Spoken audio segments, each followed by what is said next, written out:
चमार भारतीय उपमहाद्वीप में पाए जाने वाला एक दलित समुदाय है।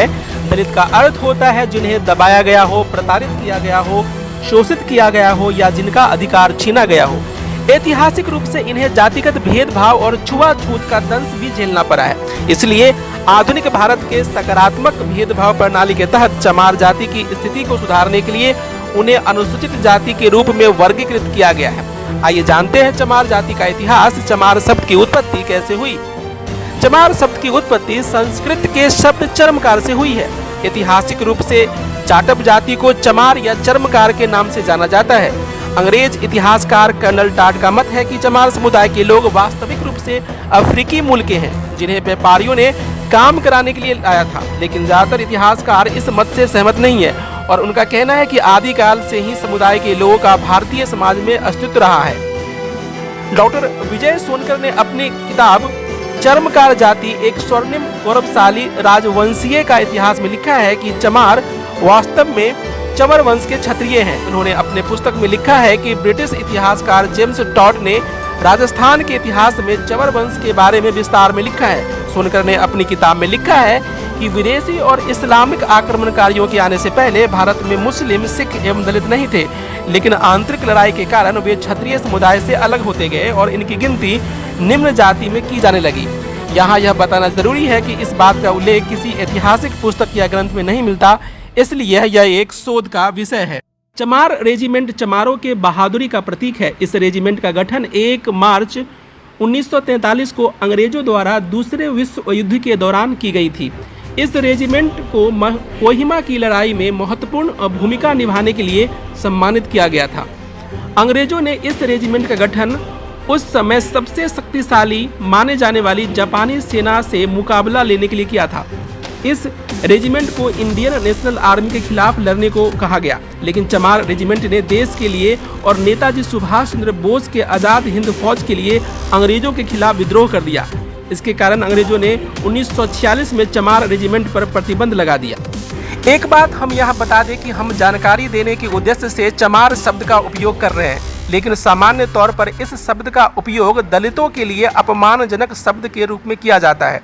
इसलिए माननीय सर्वोच्च न्यायालय द्वारा इसे एक जातिवादी गाली के रूप में वर्गीकृत किया गया है।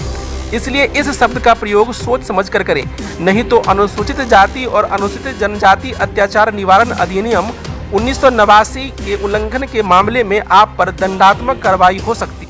चमार जाति का मुख्य पेशा चमड़े की वस्तुओं को बनाना था, लेकिन इस समुदाय के कुछ लोगों ने कपड़ा बुनने के कार्य को अपना लिया तथा खुद को जुलाहा चमार बताने लगे।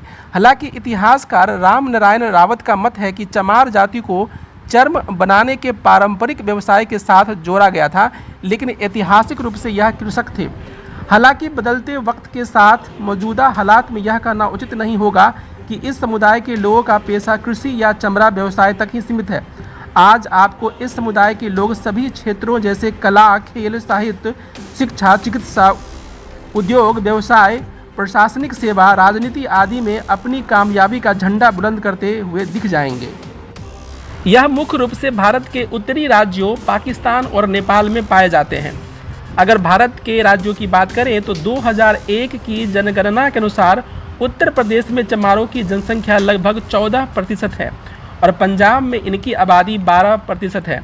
अन्य राज्यों में चमारों की आबादी इस प्रकार है: राजस्थान 11%, हरियाणा 10%, मध्य प्रदेश 9.5%, छत्तीसगढ़ 8%, हिमाचल प्रदेश 7%, दिल्ली 6.5%, बिहार 5% और उत्तरांचल का 5%।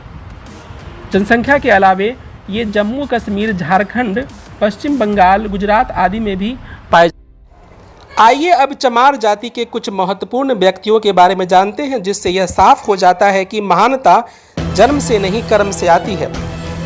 रविदास मोची थे, जूते बनाते थे और उनकी मरम्मत भी करते थे। समाज की भाषा में उनकी जाति कथित चमार की थी, लेकिन राम और गोविंद की लगन ऐसी लगी थी कि रैदास नाम ही भक्त का पर्याय बनता जा रहा था। इतना तक कि कबीर जैसे महान संत ने भी कह दिया कि साधुन में रविदास संत है। बाबू जगजीवन राम भारत के प्रथम दलित उप प्रधानमंत्री और कांग्रेस के बड़े राजनेता थे। वह 24 मार्च 1977 से 28 जुलाई 1979 तक भारत के उप प्रधानमंत्री रहे। साथ ही वह केंद्र सरकार में रक्षा मंत्री, कृषि मंत्री, यातायात, और रेलवे मंत्रालय में भी मंत्री रहे। कांसीराम किसी परिचय के मोहताज नहीं है, वह बहुजन समाज पार्टी के संस्थापक थे। उन्होंने बहुजन नायक के नाम से भी जाना जाता है। उन्होंने जातिवादी व्यवस्था के खिलाफ आवाज उठाकर समाज सुधार का काम किया। बहुजनों, पिछड़ी और निचली जातियों का राजनीति एकीकरण और उनके उत्थान के कार्यों के लिए उन्हें हमेशा याद किया जाएगा।